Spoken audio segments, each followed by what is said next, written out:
నమస్కారమండి. మన అందరికీ స్వాగతం. ఇవాళ మన రాయలసీమ స్టైల్ స్పెషల్ నాటుకోడి పులుసు తయారు చేద్దాం. ఈ పులుసు చాలా స్పైసీగా, రుచిగా ఉంటుంది. మన ఊరు స్టైల్ అస్సలి ఫ్లేవర్తో ఉంటుంది. ఫ్రెష్ నాటుకోడితో సింపుల్గా ఇంట్లో ఎలా తయారు చేయాలో ఇప్పుడు స్టెప్ బై స్టెప్ చూపిస్తాను.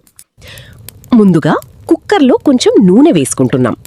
ఇప్పుడు ఉల్లిపాయలు వేసుకుని మంచి గోల్డెన్ కలర్ వచ్చే వరకు వేయిస్తున్నాం. తర్వాత పచ్చిమిర్చి వేసుకుంటున్నాం. ఇది న్యాచురల్ స్పైసీ టేస్ట్ ఇస్తుంది. ఇప్పుడు అల్లం వెల్లుల్లి పేస్ట్ యాడ్ చేస్తున్నాం. సూపర్ వాసన వస్తుంది. టమాటా ముక్కలు వేసుకుని బాగా మెత్తగా అయ్యే వరకు కలుపుకుందాం. ఇప్పుడు కారం పొడి, పసుపు, ధనియాల పొడి వేసుకుంటున్నాం. మసాలాని బాగా కలుపుకుంటే మంచి కలర్ వస్తుంది. తర్వాత ఫ్రెష్ నాటుకోడి ముక్కలు యాడ్ చేస్తున్నాం. చికెన్ని మసాలాతో బాగా కలుపుకోవాలి. కొంచెం నీళ్లు పోసి కుక్కర్ క్లోజ్ చేస్తున్నాం. కొన్ని విజిల్స్ వచ్చే వరకు మీడియం ఫ్లేమ్లో కుక్ చేయాలి.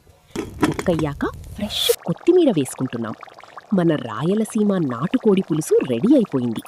సూపర్.